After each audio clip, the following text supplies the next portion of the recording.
So what's your version of how we became three fired guys? We all got fired.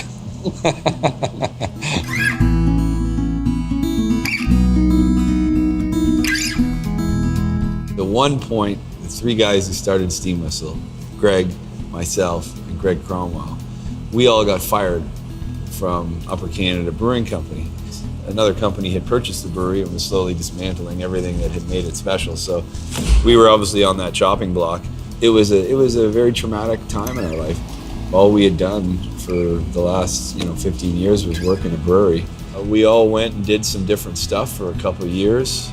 And, meanwhile, I had this business I started, which was a white label ATM business, but it really wasn't the type of business that keeps beer in your fridge. Yeah. It wasn't fun. I wasn't really that passionate about it. So we, luckily, fortunately enough, Frank continued to run the annual Upper Canada canoe trip, which we did every year. A big group of staff would go up north early May, and it was over the year after it was closed. Evening, one night by the river. Fire was raging. Beers were flowing. People were starting to go to sleep, and that's when the conversation started. It was Greg and I talking about, you know what, we got to get back in the beer business. And that next week, we incorporated Three Fired Guys Brewing and started to write the business plan. Then the next thing we had to do was find a location where we were going to put our Canada's community brewery. And we, right from day one, we always wanted to be urban, and we wanted to have a special place, that cathedral of beer. And so we looked at, as you could imagine, looked at historical buildings. I mean, I don't know if there's many we hadn't looked at.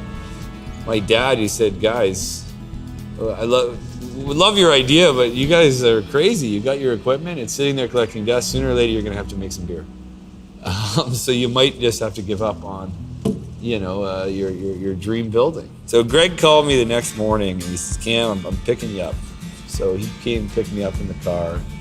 So we're just gonna drive around town and we're gonna find some building that either hasn't been listed or is derelict or something.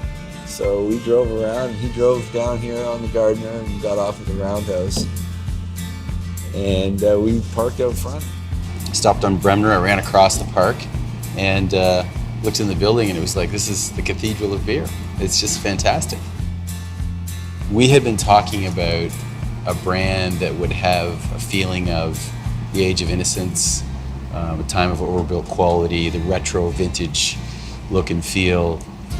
With those thoughts in mind, what if we had a steam whistle on the roof of the building and then we just blew it off at 5 o'clock?